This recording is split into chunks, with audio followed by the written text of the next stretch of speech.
नमस्कार, कलाम एकेडमी के digital platform पर एक बार फिर से आप सभी का हार्दिक स्वागत, अभिनंदन, आदाब, आभार, इस्तकबाल, खैर मकदम है। मैं हूं विवेक, एक बेहद महत्वपूर्ण कक्षा लेकर आप लोगों के बीच में हाजिर हूं और रीट 2022 की इस कक्षा में हम बात करेंगे जिस विषय पर, वो है अभिप्रेरकों का वर्गीकरण।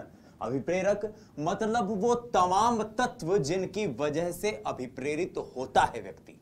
और ऐसे में जिस जनरल डिस्कशन की हमें जरूरत है वो होते हैं साथियों मनोसामाजिक अभिप्रेरक,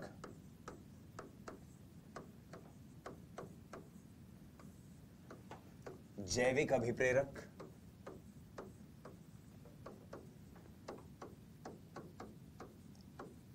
और आंतरिक बाह्य अभिप्रेरक। आंतरिक व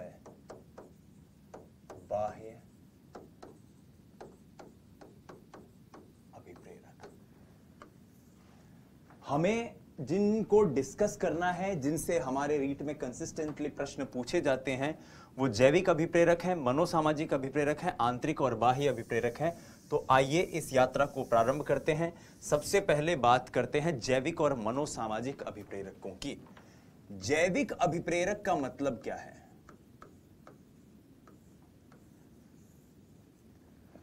जैविक अभिप्रेरक से अभिप्राय शरीर के क्रियात्मक तंत्र से संबंधित और उनके द्वारा संचालित अभिप्रेरकों से है, जिनके अभाव में व्यक्ति शारीरिक असंतुलन महसूस करता है। ठीक है, वो तमाम अभिप्रेरक जिनके अभाव में व्यक्ति शारीरिक असंतुलन महसूस करे, या यूं कहूं कि जिनकी पूर्ति के बाद व्यक्ति समस्थिति को महसूस करे और शरीर के क्रियात्मक तंत्र से जो संबंधित हैं, उन अभिप्रेरकों को जैविक अभिप्रेरक कहा जाता है।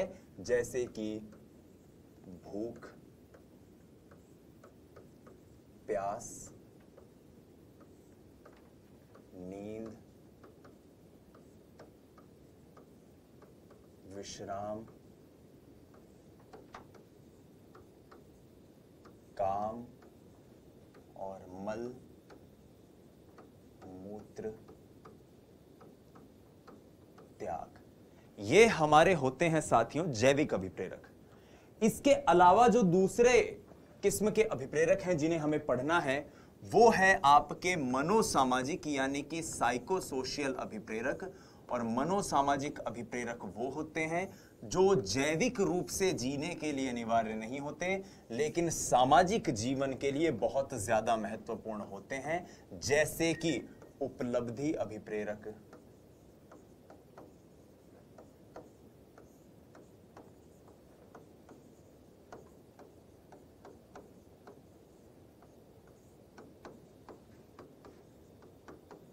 संबंधन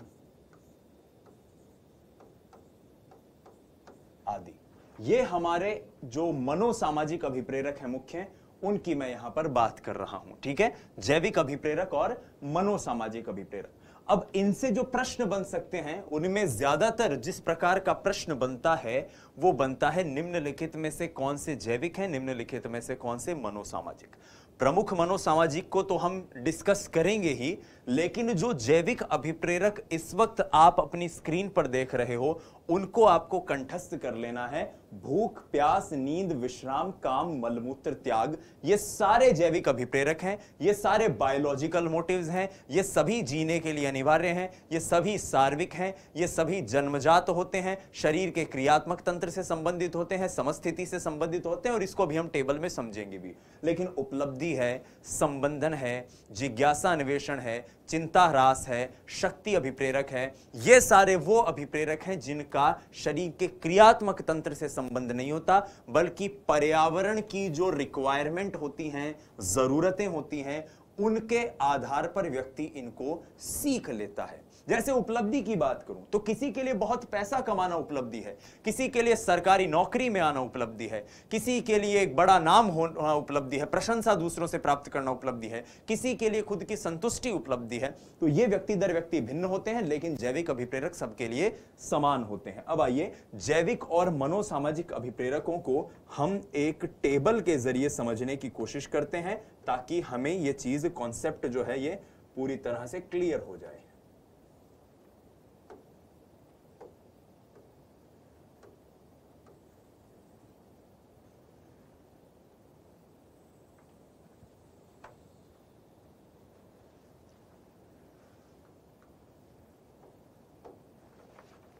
सबसे पहले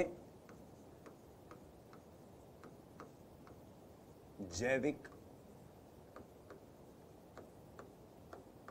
अभिप्रेरक, और दूसरी तरफ मैं बात कर रहा हूं मनो सामाजिक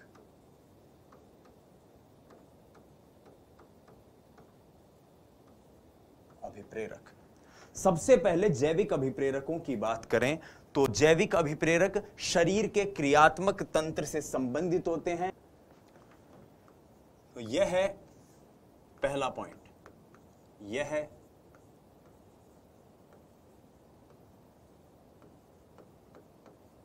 अभिप्रेरण के सहज अंतर्जात जैविक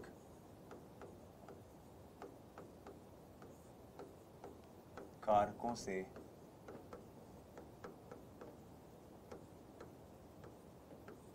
संबंधित हैं, जैसे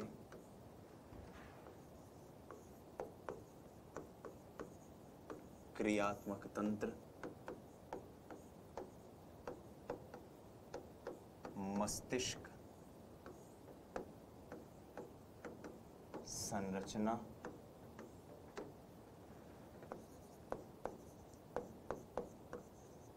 हार्मोन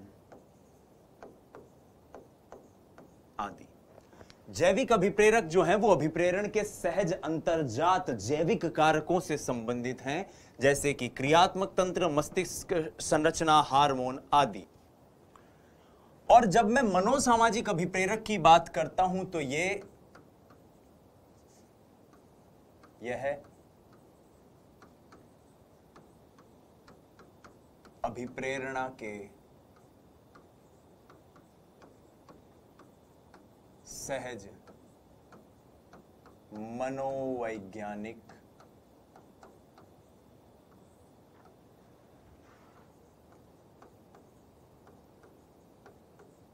सामाजिक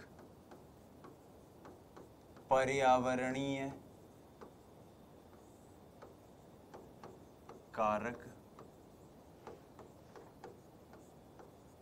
और उनकी अंतःक्रिया से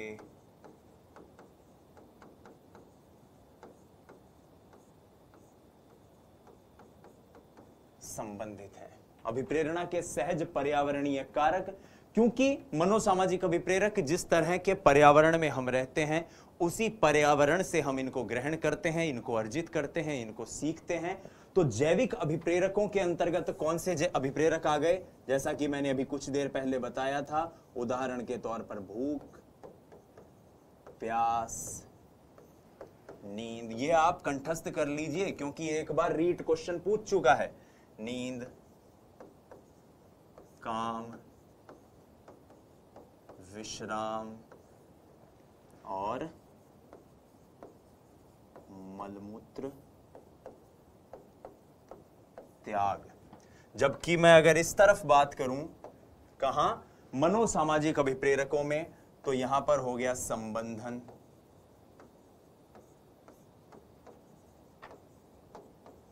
अनुमोदन,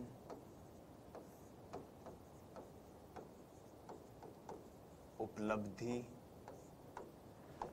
संबंधन है, अनुमोदन है, उपलब्धि है, शक्ति अभिप्रेरक है, जिज्ञासा आदि आदि आदि। इनके ऊपर हम चर्चा भी करेंगे।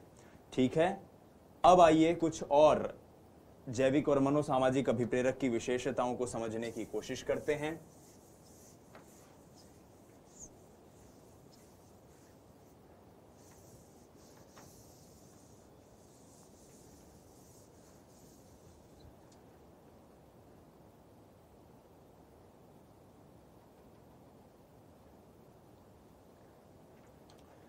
जब मैं जैविक अभिप्रेरकों की बात कर रहा हूं तो मैं ये कहूंगा कि ये अभिप्रेरक सार्विक होते हैं। तो यह है अभिप्रेरक सार्विक, या जिसको हम सार्वभौमिक कहते हैं, सार्वभौमिक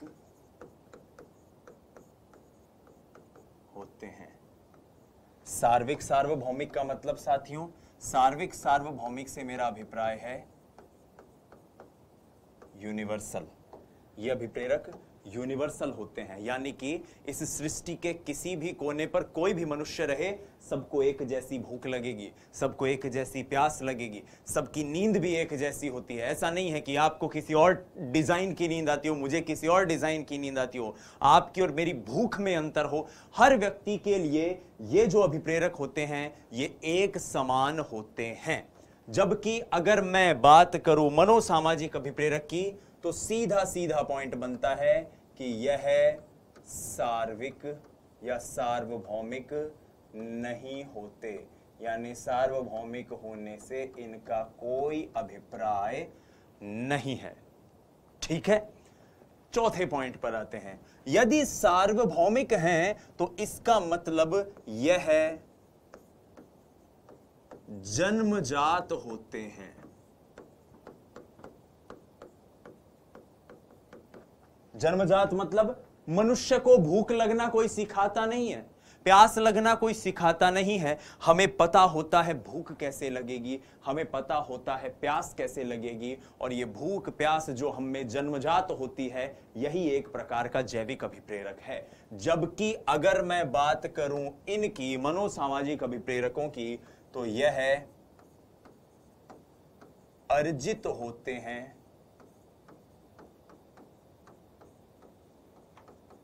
अर्थात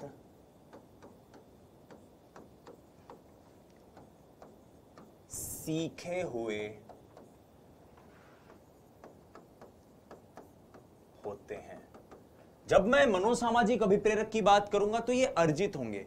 वही बात, सिर्फ एक अभिप्रेरक को याद रखिए ताकि आपको चीजें याद रहे। उपलब्धि, अब अगर उपलब्धि की बात कर रहा हूं, आपके लिए उपलब्धि कुछ और हो सकती है, मेरे लिए उपलब्धि कुछ और हो सकती है, किसी और विद्यार्थी के लिए उपलब्धि कुछ और हो सकती है।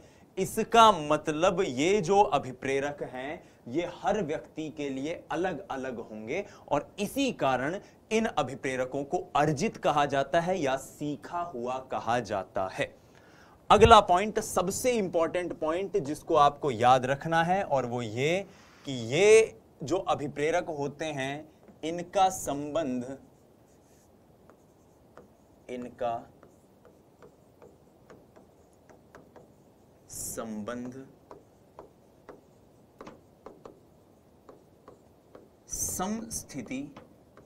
समस्थिति का मतलब होमियोस्टेसिस। बहुत इंपॉर्टेंट टर्म है ये, आपको इसको याद रखना है।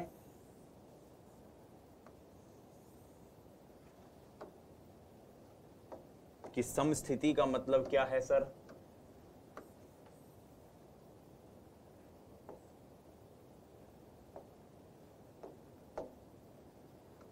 इनका संबंध समस्थिति से होता है। अभी तक आप अभिप्रेरणा चक्र पढ़ चुके हैं, और अगर अभिप्रेरणा चक्र आप पढ़ चुके हैं तो आप इस बात को जानते हैं, मानते हैं, समझते हैं कि व्यक्ति में जब आवश्यकता जन्म लेती है, खासतौर पर अगर मैं शारीरिक आवश्यकता की बात करूं, क्योंकि जैविक अभिप्रेरक ज्यादातर शारीरिक आवश्यकता, शारीरिक तुष्टि, शारीरिक संतुष्टि से संबंधित है। जब व्यक्ति में शारीरिक आवश्यकता होती है किसी कमी, अभाव, वंचना के कारण, तो ये शारीरिक आवश्यकता एक तनाव को जन्म देती है, एक अंतर्नोद को जन्म देती है, और इसी अंतर्नोद के कारण व्यक्ति स्वयं में असंतुलन महसूस करता है। व्यक्ति स्वयं में क्या महसूस करता है? असंतुलन महसूस करता है। और ये शारीरिक आवश्यकताओं के कारण, ये अंतर्नोद के कारण जो असंतुलन, तनाव की स्थिति होती है, इसी तनाव की स्थिति के कारण मनुष्य के अंदर जो शारीरिक समस्थिति है, वो शारीरिक समस्थिति बिगड़ जाती है। ये बात याद रखिएगा। जब आपको भूख लग रही होगी उस वक्त कोई आपको कहे कि एक काम करो, रीट साइकोलॉजी के जो ये कुछ 20 प्रश्न है ये कर दो, तो आप बोलोगे रे देवता पहले 2 रोटी खा लेने दे, उसके बाद बात करेंगे। अभी शरीर में कुछ भी नहीं सूझ रहा है, सिर्फ भोजन सूझ रहा है। तो ये जो अभिप्रेरक होते हैं इनके अभाव में व्यक्ति की समस्थिति जो है वो बिगड़ जाती है, शारीरिक तनाव, असंतुलन आ जाता है। और इसीलिए जैविक अभिप्रेरकों का संबंध किससे है? समस्थिति से है। क्योंकि ये अभिप्रेरक अगर संतुष्ट रहेंगे, इन अभिप्रेरकों की पूर्ति होती रहेगी, तो व्यक्ति के शरीर में समस्थिति बनी रहेगी। मनोसामाजिक अभिप्रेरक की अगर मैं बात करूं तो मनोसामाजिक अभिप्रेरक का समस्थिति से कोई संबंध नहीं है।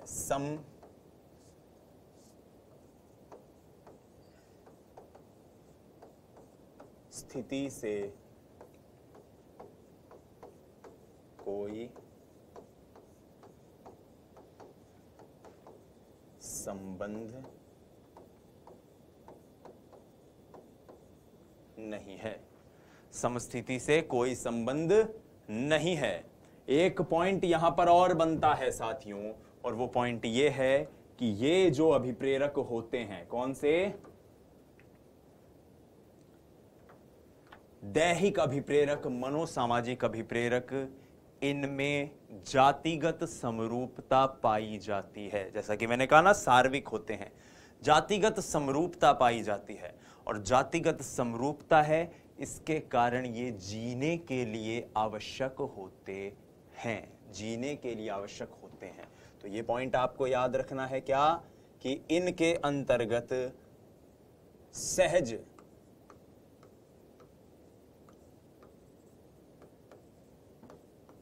अभिव्यक्ति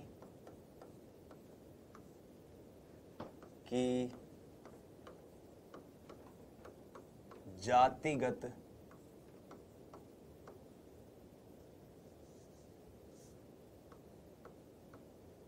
समरूपता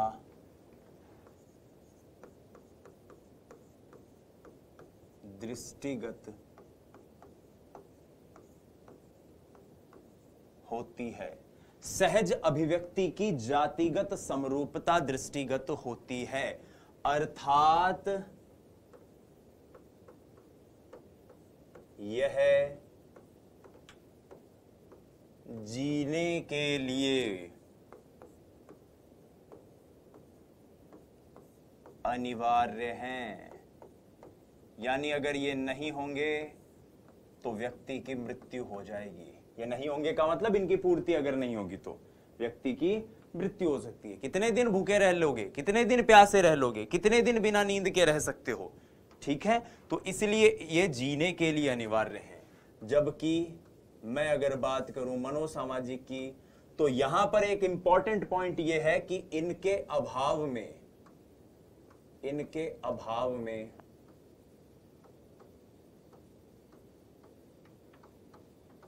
व्यक्ति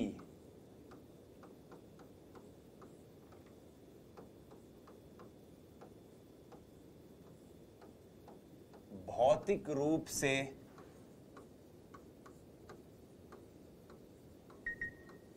जीवित रह सकता है, किंतु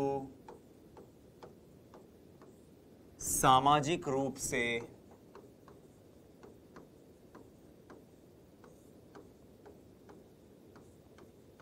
उसका जीना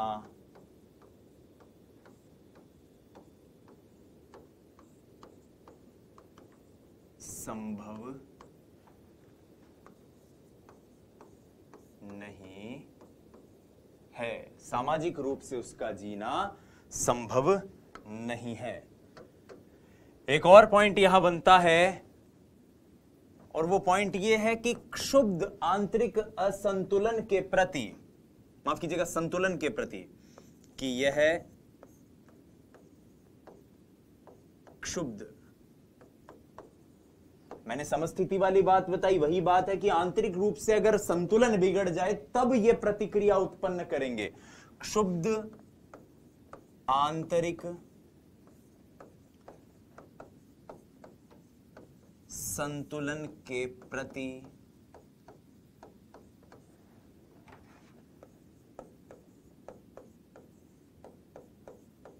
प्रतिक्रिया उत्पन्न करते हैं। और इधर बात करें तो आंतरिक संतुलन जैसी चीज तो होती नहीं है, क्योंकि सामाजिक चीज है। इन्हें मनोसामाजिक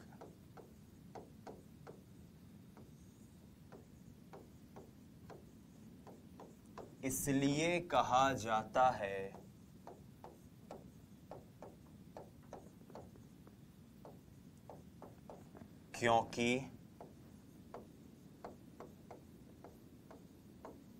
क्योंकि व्यक्ति इन्हें अपने समाज, परिवार, मित्र आदि के बीच रहकर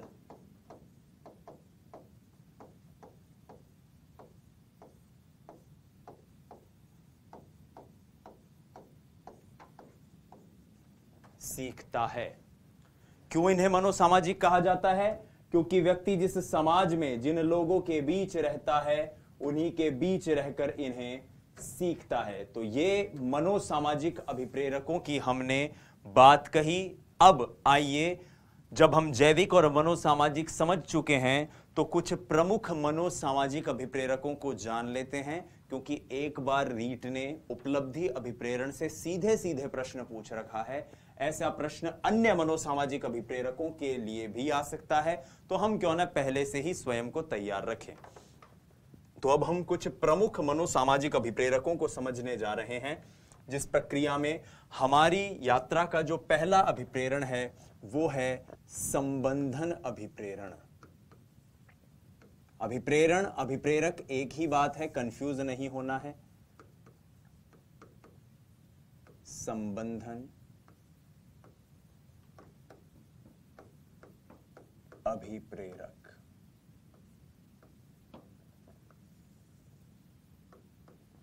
इसको हम कहते हैं एफिलिएशन मोटिव।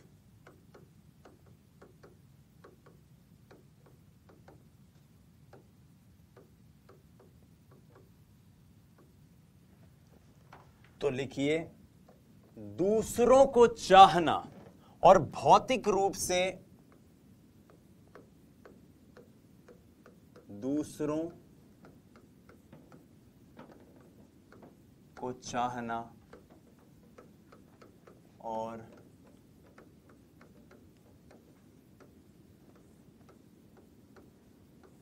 भौतिक रूप से उनके निकट आने की चाह संबंधन कहलाती है। संबंधन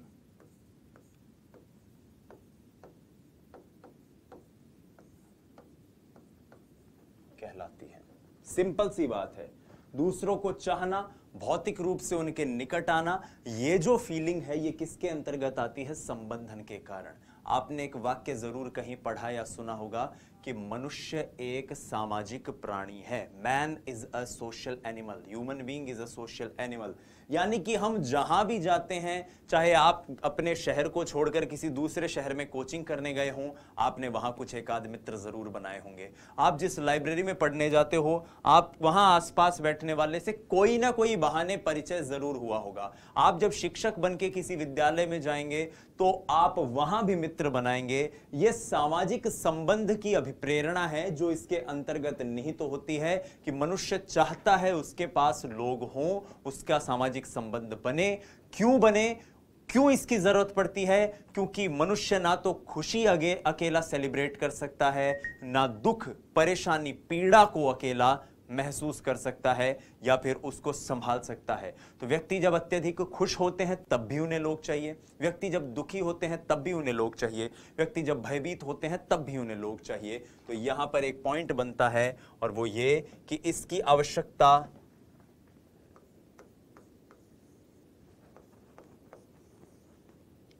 इसकी आवश्यकता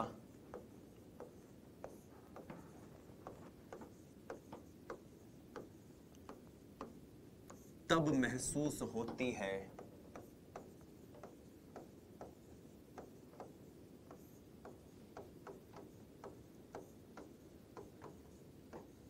जब व्यक्ति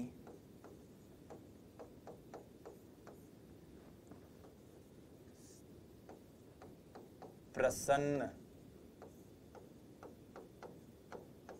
होता है या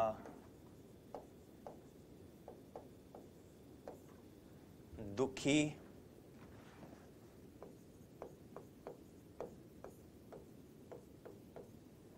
इसकी आवश्यकता तब महसूस होती है जब व्यक्ति प्रसन्न होता है या दुखी होता है या खतरा महसूस करता है।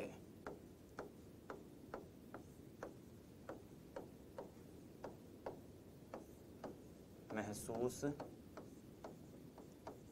करता है, प्रसन्न होगा, दुखी होगा, खतरा महसूस करेगा, इन सभी स्थितियों में यह दृष्टिगत होता है और प्रारंभिक किशोरावस्था में यह सर्वाधिक दृष्टिगत होती है। तो यह प्रारंभिक किशोरावस्था में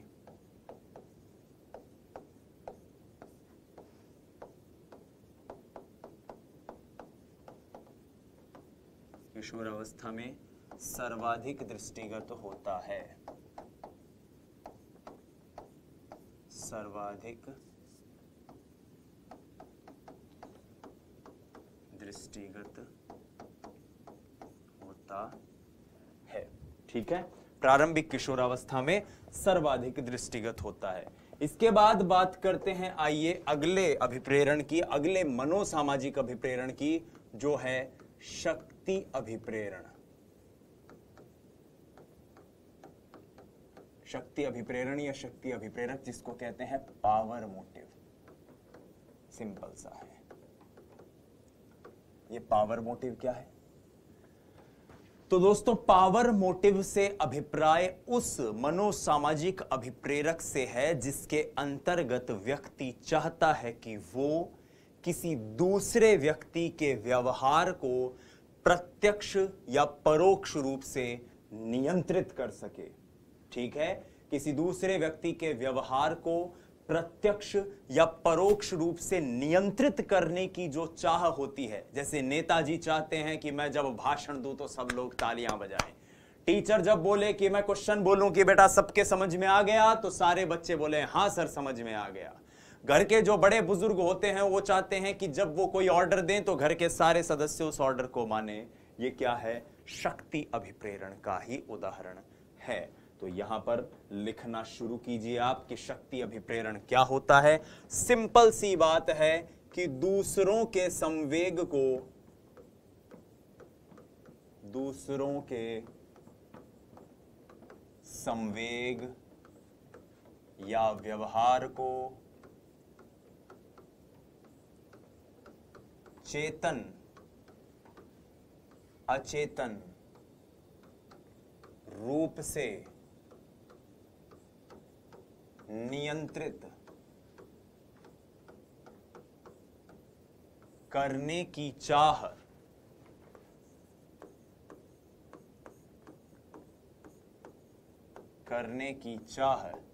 चेतन अचेतन रूप से नियंत्रित करने की चाह क्या कहलाती है? कहलाती है शक्ति अभिप्रेरण। शक्ति अभिप्रेरण। इसी को कई पाठ्य पुस्तकों में सत्ता अभिप्रेरण भी कहा गया है और इसको कई पाठ्य पुस्तकों में सत्ता की संज्ञा भी दी गई है। सत्ता की संज्ञा मतलब कुछ किताबों में इसे सत्ता भी कहा जाता है। सत्ता मतलब क्या होता है? सत्ता गवर्न करना। भाई हम गवर्नमेंट को सत्ता ही तो कहते हैं, भाई ये इस पार्टी की सत्ता, इस पार्टी की सत्ता, मतलब ये रूल कर रही है। और यहां भी व्यक्ति दूसरों के व्यवहार के ऊपर अपना रूल चलाने की ही तो कोशिश कर रहा है। ठीक है, इसके लक्ष्य क्या क्या हो सकते हैं? तो लक्ष्य है साहब प्रभाव डालना, नियंत्रित करना, मोहित करना, नेतृत्व करना। क्या क्या लक्ष्य हो सकते हैं? लक्ष्य सिंपल से हैं, प्रभाव, नियंत्रण, सम्मोहन आदि। अब यहां पर एक चीज और याद रखिएगा, डेविड मैक्लीलैंड नाम के एक मनोवैज्ञानिक हुए हैं, उन्होंने कहा कि व्यक्ति जब किसी को प्रभावित करने की कोशिश करता है, उसके संवेगों पर हम नियंत्रण करने की कोशिश करते हैं, तो ऐसे 4 माध्यम होते हैं जिनसे किसी दूसरे व्यक्ति के ऊपर नियंत्रण स्थापित किया जा सकता है। और वो 4 माध्यम या 4 सामान्य तरीके कौन से हैं मैक्लीलैंड के अनुसार? उसमें पहला है बाह्य स्रोत का प्रयोग, दूसरा है भीतरी स्रोत का प्रयोग, बाहरी स्रोत का उपयोग, दूसरा भीतरी स्रोत का निर्माण या प्रयोग, कुछ भी कह सकते हैं आप, तीसरा व्यक्तिगत स्तर पर,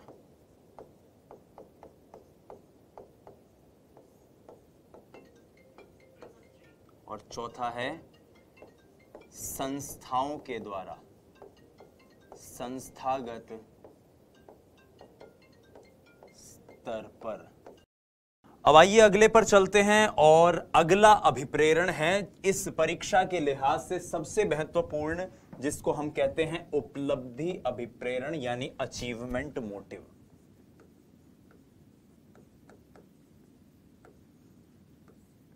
उपलब्धि अभिप्रेरण, अचीवमेंट मोटिव।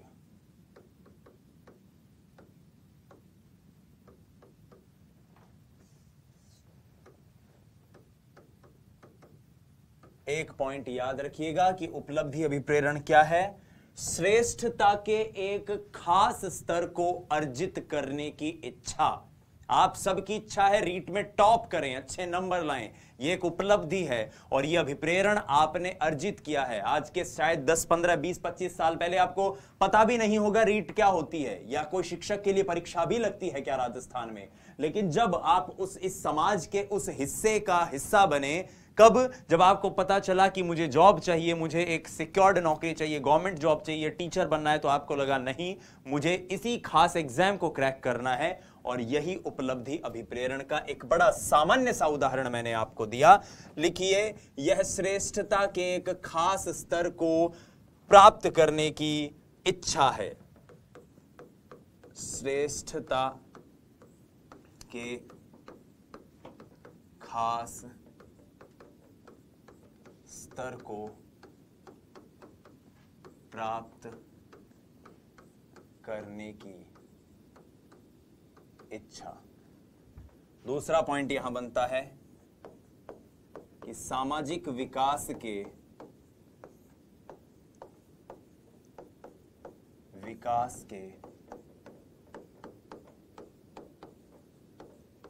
प्रारंभिक चरण में व्यक्ति इसे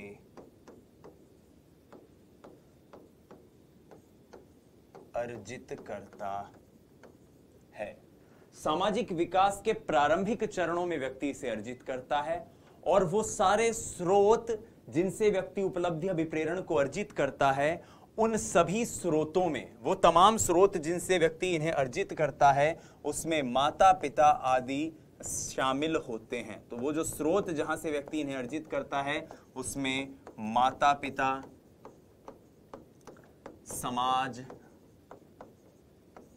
परिवार आदि की भूमिका होती है, आदि की भूमिका होती है। ठीक है, माता पिता, समाज, परिवार, इन सब की इसमें भूमिका होती है। पहली महत्वपूर्ण बात। अब ये जो क्वेश्चन रीट में आया था वो ये था कि प्रगतिशील परिवार के बच्चों में ज्यादा क्या पाया जाता है। यहां प्रगति का मतलब धन से नहीं है, यहां प्रगति का मतलब संसाधन से नहीं है, यहां प्रगति से मतलब है ऐसे बालक जिनका परिवार एक तरह से कह सकते हैं कि समाज में जो प्रगति हो रही है, समाज जिस तरह से आगे बढ़ रहा है, उसके बारे में जागरूक हो। तो जिन बच्चों के माता पिता जागरूक होते हैं वो अपने बच्चों को शुरू से ही मोटिवेट करते हैं कि बेटा अभी स्कूल में अच्छे से पढ़ना है, क्योंकि तुम्हें आईएएस की तैयारी करनी है, तुम्हें आरएएस की तैयारी करनी है। और वो बच्चे बहुत छोटे हैं तब से पता कर सकते हैं। आप बाकी छोड़ो, आज की तारीख में हम जिन बच्चों को देखते हैं, इवन हम अपने परिवार के बच्चों को देखते हैं, तो 6th 7th 8th के बच्चों से अगर बात करें, अपन को 6th 7th 8th में सिवाय टायर चलाने के, कंचे खेलने के, गट्टे खेलने के, पेड़ पर से कूदने के और कुछ आता नहीं था और कुछ पता भी नहीं था। और इस अवस्था के आज के बच्चों से बात करो तो कोई कहेगा मुझे डॉक्टर बनना है, कोई कहेगा मुझे एयरफोर्स में जाना है, कोई कहेगा मुझे टीचर बनना है, कोई कहेगा मुझे आईएएस ऑफिसर बनना है। क्यों कहेगा? क्योंकि ये उपलब्धि, अभिप्रेरण इसी तत्व से आती है कि वो कैसे परिवार या कैसे समाज या कैसे लोगों के बीच में उठ रहा बैठ रहा है और कैसी उसकी परवरिश हो रही है। ऐसे बालक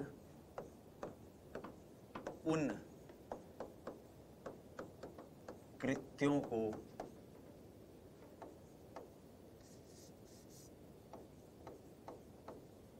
वरीयता देते हैं जिनमें उच्च कठिनाई का स्तर हो। एक उच्चतम कठिनाई का स्तर जिनके अंतर्गत हो, ऐसे कृत्यों को ये बालक क्या देते हैं? वरीयता देते हैं। और इसी को अंग्रेजी में NACH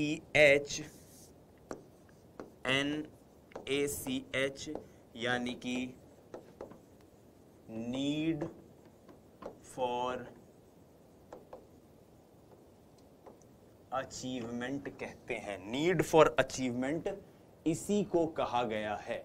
ठीक है साथियों, यही NACH है। आइए आगे बढ़ते हैं। अगला जो है हमारा अभिप्रेरण, उसको कहते हैं जिज्ञासा और अन्वेषण। जिज्ञासा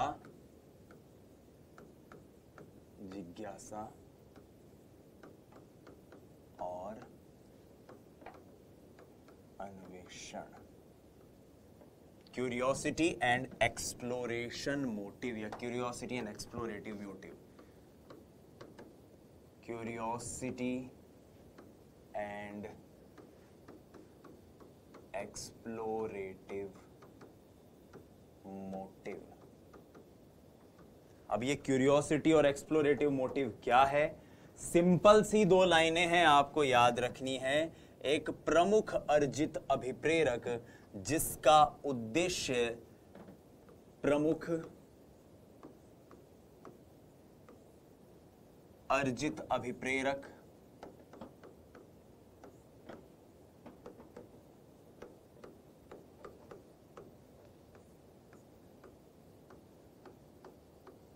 जिसका उद्देश्य नवीन सूचनाओं को ग्रहण करने की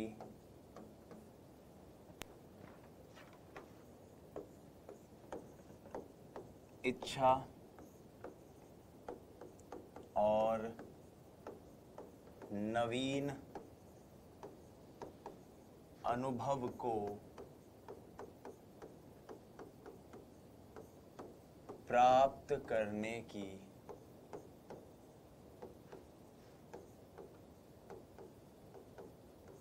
अभिलाषा से है।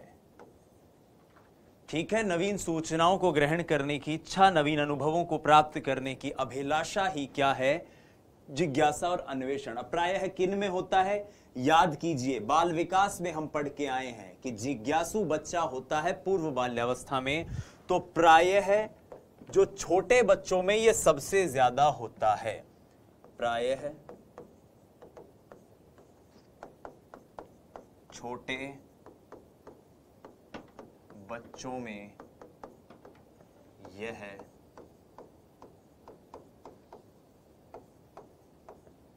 सर्वाधिक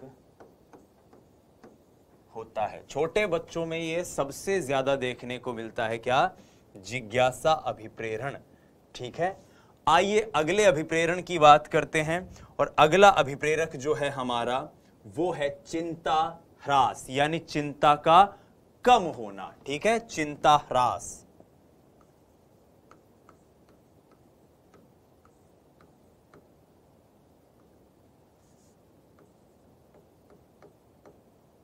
एंजाइटी रिडक्शन।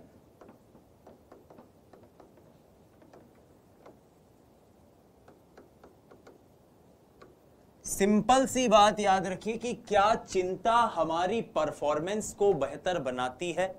तो आप कहेंगे नहीं, लेकिन वास्तव में मनोविज्ञान का ऐसा मानना है कि चिंता अगर संतुलित हो तो वो हमारी परफॉर्मेंस पर सकारात्मक प्रभाव डालती है। ठीक है, चिंता अगर संतुलित हो तो हमारी परफॉर्मेंस पर सकारात्मक प्रभाव उत्पन्न करती है। और इसीलिए मनोवैज्ञानिकों का ऐसा मानना है कि चिंता को घटाना नहीं, बल्कि उसे एक ऐसे स्तर तक बनाए रखना है जो हमारे परफॉर्मेंस, हमारी निष्पादन, हमारी उपलब्धि पर सकारात्मक और अनुकूल प्रभाव उत्पन्न करे। ठीक है, लिखिए, चिंता को एक ऐसे स्तर तक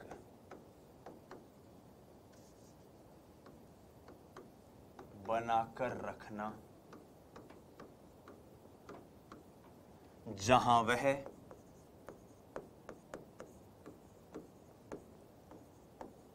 हमारे निष्पादन पर अनुकूल प्रभाव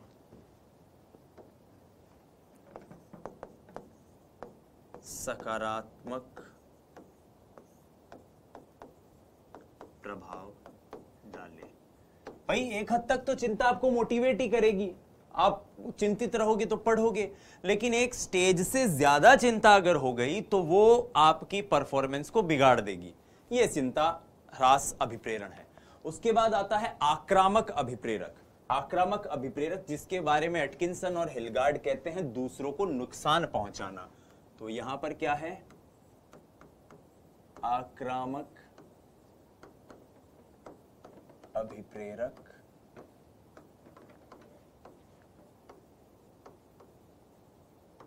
एग्रेसिव मोटिव। सिंपल सा एक स्टेटमेंट है, आपको जो याद रखना है कि एटकिंसन और हिलगार्ड के शब्दों में, एटकिंसन व हिलगार्ड के शब्दों में ऐसा व्यवहार जिसका उद्देश्य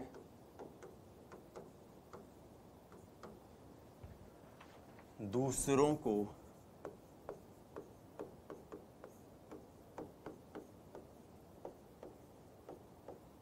नुकसान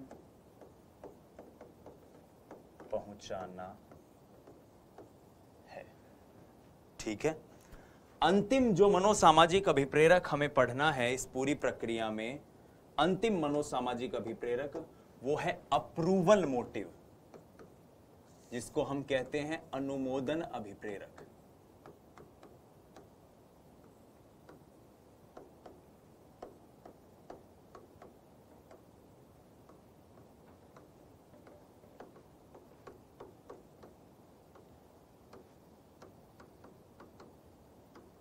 सिंपल सा स्टेटमेंट है, दूसरों से धनात्मक मूल्यांकन प्राप्त करने की जो इच्छा है वो अनुमोदन अभिप्रेरक के अंतर्गत आती है। तो धनात्मक, सिंपल सा स्टेटमेंट, धनात्मक, कि लोग उसके बारे में अच्छा ही मूल्यांकन करें, उसके बारे में हमेशा पॉजिटिव जो है इवैल्यूएशन हो। धनात्मक मूल्यांकन की इच्छा